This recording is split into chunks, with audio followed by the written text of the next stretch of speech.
माँ सिर्फ देना जानती हैं।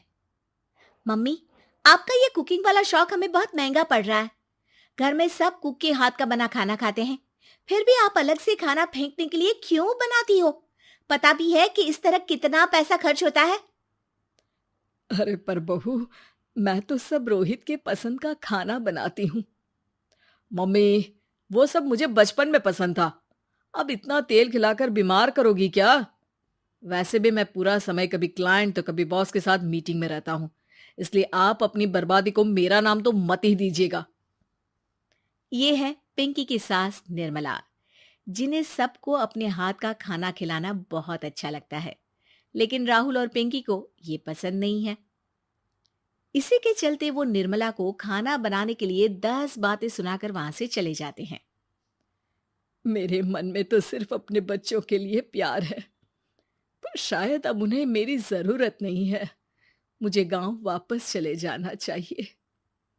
जहां एक तरफ निर्मला दोबारा गांव जाने के बारे में सोच रही होती है, वहीं उसका पोता परम अपनी दादी के शौक को प्रोफेशन में बदलने का आइडिया सोच रहा होता है।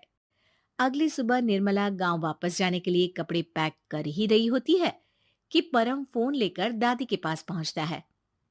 दादी, आप कहीं नहीं जाओगी? अरे नहीं बेटा, मेरा गांव चले जाना ही ठीक रहेगा। इससे तुम्हारे मम्मी पापा की सारी दिक्कतें भी खत्म हो जाएगी। दादी, वो तो ना आपके आने से पहले कम थी और ना ही आपके जाने से खत्म होगी। उन्हें हमेशा पैसों की टेंशन में ही रहना है। मेरे पास आपको यहाँ रोकने का आइडिया है। आइडिया? मतलब, मैं कुछ समझी नहीं।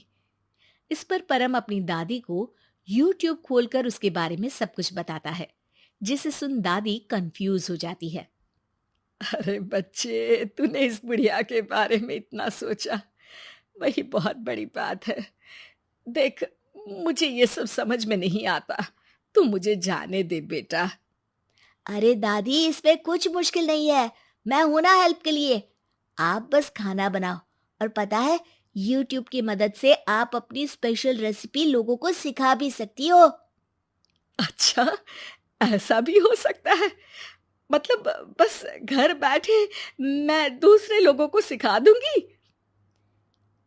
सिर्फ कुछ लोगों को नहीं, पूरी दुनिया को सिखा सकती हो, और उसके लिए आपको सिखाने के पैसे भी मिलेंगे दादी। इस पर बहुत देर तक दादी को YouTube के बारे में समझाकर आखिर में परम उन्हें कन्विंस कर ही लेता है, जिसके बाद वो गांव जाने का प्लान कैंसिल कर YouTube चैनल शुरू कर देती हैं। हमने ये शुरू तो कर दिया, पर इससे कहीं रोहित और पिंकी को दिक्कत ना हो बेटा।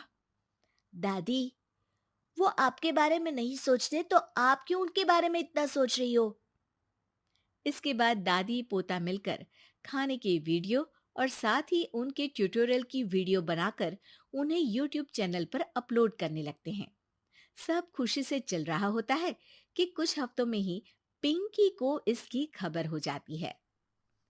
हमारी पीठ पीछे घर में ये सब क्या चल रहा है? अरे मम्मी, आपको तो अपना टाइम पास करना है, पर उसमें मेरे बेटे का फ्यूचर क्यों खराब कर रही हो? पढ़ाई के टाइम आपके साथ किचन में लगा रहेगा तो फेल ही हो जाएगा ना। वैसे इस YouTube वाले के शौक के लिए आप जो फैंसी डिशेस बना रही हो, उसके पैसे कहाँ से आ रहे हैं? मम्मी, आपको हमेशा पैसों की चिंता ही क्यों लगी रहती है? और रही बात मेरी पढ़ाई की, तो आपसे ज्यादा दादी को उसकी चिंता है। इसीलिए मेरी पढ़ाई के बाद ही वो ये काम करती है। परम, अपनी मम्मी से बात करने का ये कौन सा तरीका है? और मम्मी ने पैसों के बारे में कुछ गलत तो नहीं पूछा? जब घर में हम दोनों कमाते हैं, तो ये पूछने का अधिकार तो है कि पैसे कहाँ इस्तेमाल हो रहा है। मम्मी का ये जानना जरूरी बनता है। पापा, आप अपनी मम्मी से कैसे बात करते हो, ये तो मैं देख ही रहा हूँ। तो आपके मुंह से ये बातें तो अच्छी नहीं लगती। और रही बात पैसों की, तो आप दोनों हर समय मुझसे दूर रहने की कंपेंसेशन में जो पॉकेट मनी देते हो ना, हम उसी से ये सब कर रहे हैं। इस पर परम अपनी दादी को लेकर वहां से चला जाता है, जिसके बाद पिंकी और रोहित YouTube चैनल बंद करवाने की बहुत कोशिश करते हैं, लेकिन परम ऐसा होने नहीं देता। इसी तरह महीने बीत जाते हैं। पर चैनल का कुछ खास ग्रोथ ना देखकर निर्मला निराश हो जाती है। हम इतनी मेहनत करते हैं, फिर भी आज तक मैं तेरा 1 रुपया भी वापस नहीं कर पाई। अब तो रोहित ने तुझे पैसे देने भी बंद कर दिए और तेरी सारी सेविंग्स भी खत्म होने को आई है। बेटा, मुझे लगता है कि हमें ये सब बंद कर देना चाहिए। दादी, यूट्यूब चलने में मेहनत के साथ ढेर सारा सब्र भी लगता है।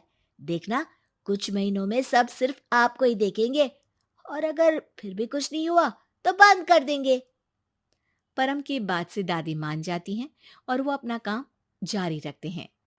अगले ही महीने पूरी दुनिया में लॉकडाउन लग जाता है, जिसमें सब घर में तो बंद हो जाते हैं, लेकिन साथ ही पिंकी की जॉब चली जाती है और रोहित के ऑफिस में भी ज्यादा अच्छे हाल नहीं होते।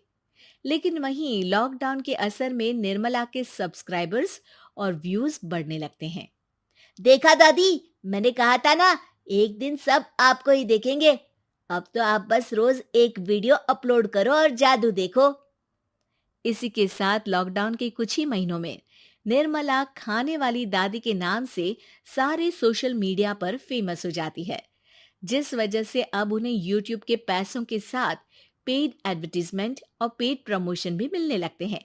उन्हीं पैसों की मदद से निर्मला अब बेटे बहू की नौकरी ना होने पर घर का खर्चा भी चलाने लगती हैं, जिसे देख रोहित और पिंकी को भी अपनी गलती का एहसास होता है और वो सब मिलकर निर्मला को सपोर्ट करने लगते हैं।